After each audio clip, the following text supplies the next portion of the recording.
Somebody said I'm a Dayglow clone, but I don't deny the bro. Here's how I made it shines for you. Welcome to my channel, guys. What?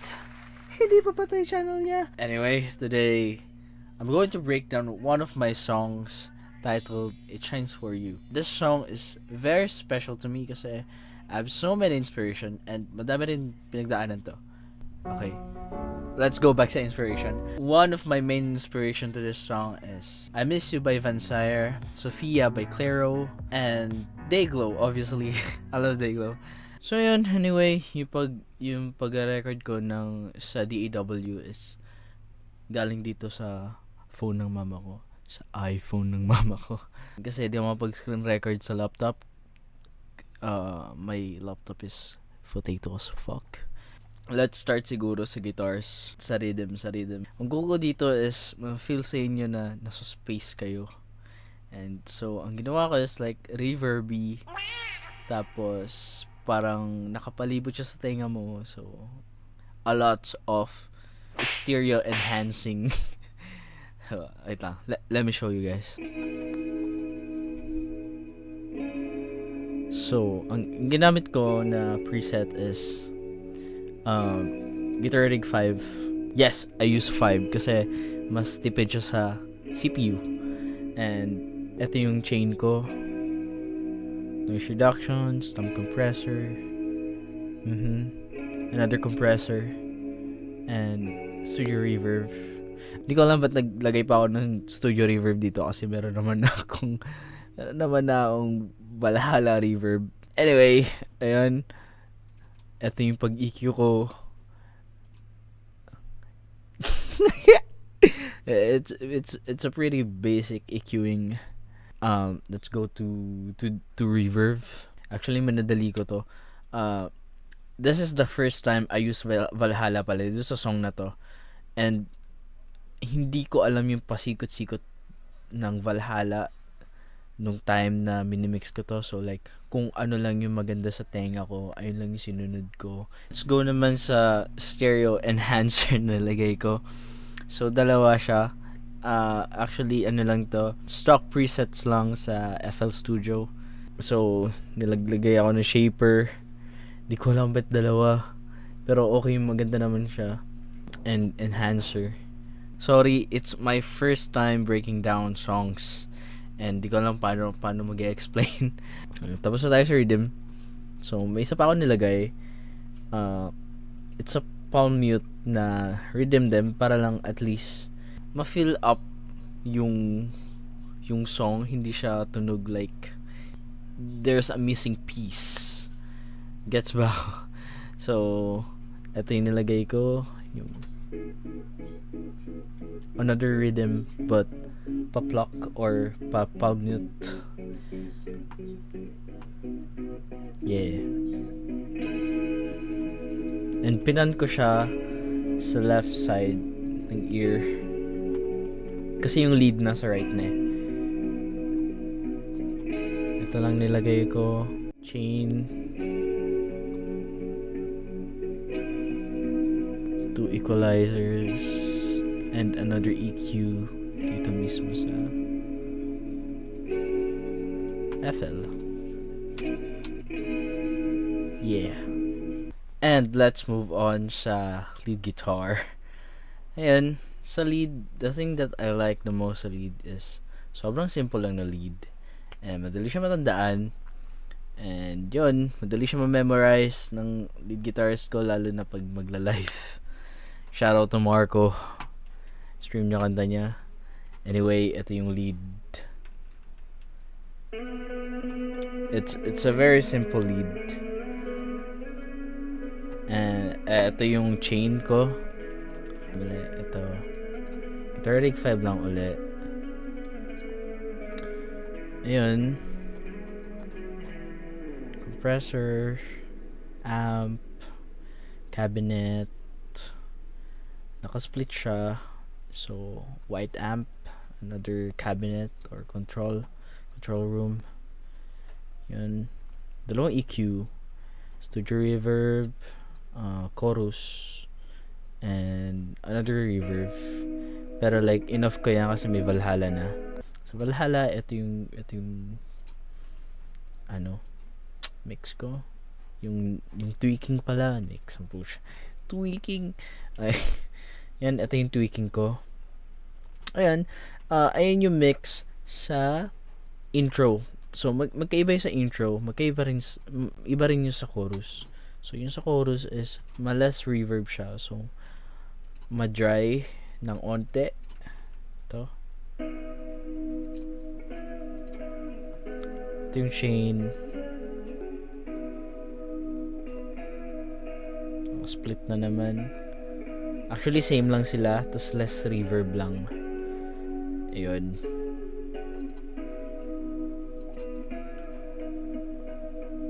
Inspiration ko dito, obviously the 1975, pero ginagawa rin yun ni Mac DeMarco and Tatsuro Yamashita. Ayun, yung main inspiration sa lead sa second verse.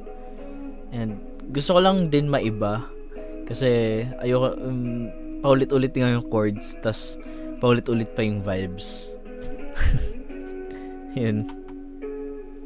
Itong solo, yes, nilagay ko lang to kasi kailangan para mas humaba yung song. Tapos sa ending, inulit ko lang yung sa intro. Inulit ko lang. So, ayun lang naman. And okay, pag pinagsama natin sila,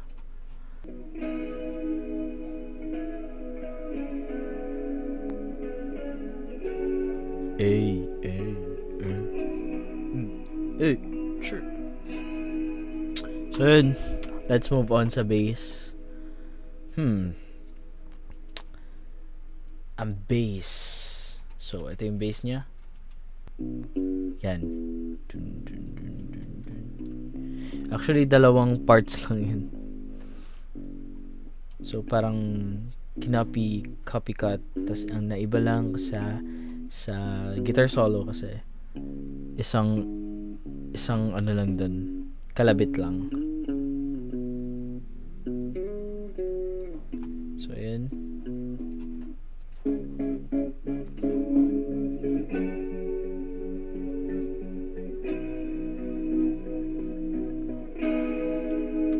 Ang chain ko sa bass pala, nakalimutan ko.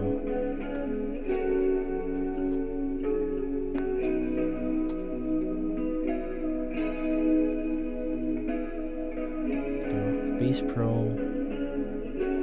Ayan lang naman. So, ayun lang naman sa mga main instruments. So, let's move on sa synths. Here are the synths. Na-enjoy ko yung pag-process neto. Actually, wala akong masyadong ginawa sa processing and sa mixing. Wala akong masyadong iba. Sa pads lang, nilagyan ko ng phaser. So, let me show you guys. Sa lead synths, ang ginamit ko is Amorg for light and Retromania na light. Puro free version song to. Yun. Ito yung sa intro, bago pumasok yung mga guitars, mga drums. So, ito siya. Wala akong ginawa masyadong process. Nag-tweak lang ako dito sa mismong Amorg light. Ayun. So, ito.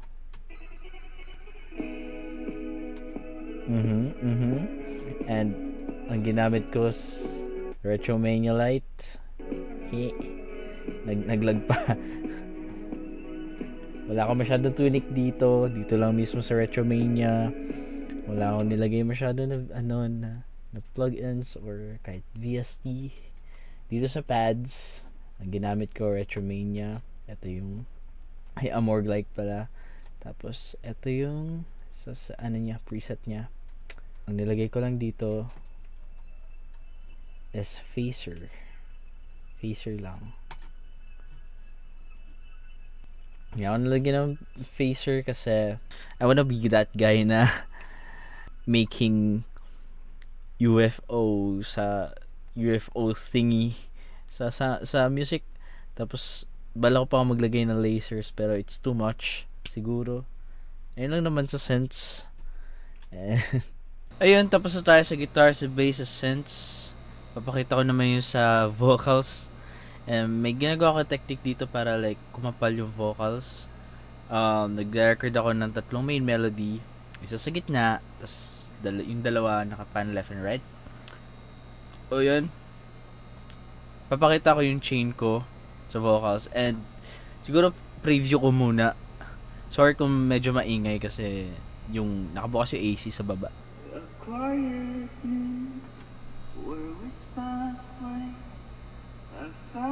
Unang bala ko dito is like microphone effects sana, pero baka kasi matabunan siya nung instruments kasi hindi naman masyadong lo-fi yung arrangement ko. So yun, pakita ko yung chain. Ito yung sa main vocals. I know, ang dami, diba? Auto-tune. Guitar Rig 5, naglagay ako for noise reduction kasi wala pang masyadong VST niyan. So like, nagsettle muna ako sa Guitar Rig 5. TDR Nova for de-easer. Ito siya. And equalizer. Yan. Wave shaper para like kumapal yung sa main vocal mismo. Distortion. Delay. Yes, hindi ko hiniwala yung delay and reverb kasi tinatamad ako. Ewan, basta tinatamad ako. Hindi na ako nag-buzz. Tapos, limiter. Ayan lang. Tapos, yung sa left and right vocals naman, same lang naman sila ng chain. So, yung isa naman is etong 8-bit sounding na vocals. Actually, di ako gumamit ng kahit anong presets sa mismong FL or kaya nag-download ako presets. Ang ginamit ko dito sa 8-bit na vocals is yung sa BandLab. Yan, natripan ko lang siya since ginamit ko rin tong technique to sa kanta namin ng Cutesies na Wag Sana. Naisip ko na, why not magdagdag ako ng ganito sa song ko? Parang it's a chesting thing. Yan. Bumagay naman siya sa song.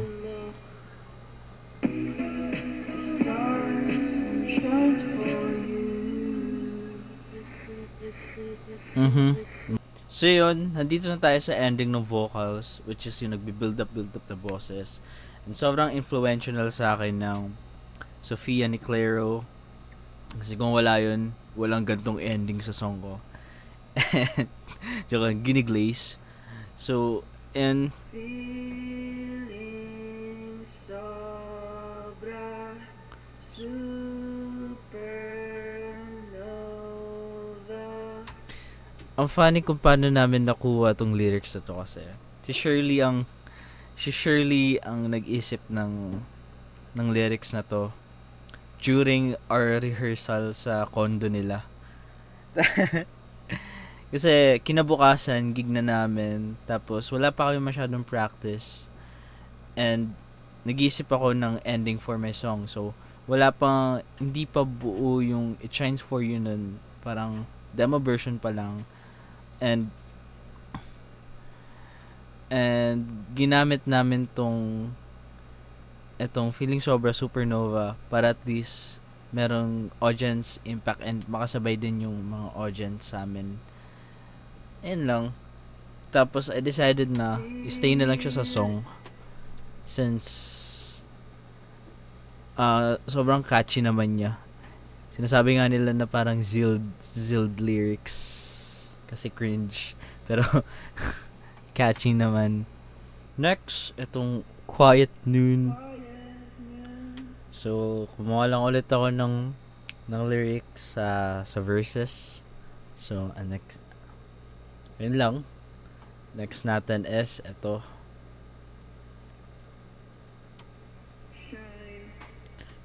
Shine. Pang-add lang ulit, pang-fill lang. Tapos, ito. Marinig ko siya sa right side. So, parang dapat S yan, kaso like nakairita siya sa tenga pag S. So, ang ginawa ko is like O na lang. Kasi meron ng listen. Tapos may isa pang S. So, like parang ang gulo na sa tenga and nakairita na siya. So, iniba ko na lang yun sa vowel. Next, eto. It shines for you. Wala lang. Nilagay ko yan kasi para makanta ko rin siya ng live. Next, eto naman.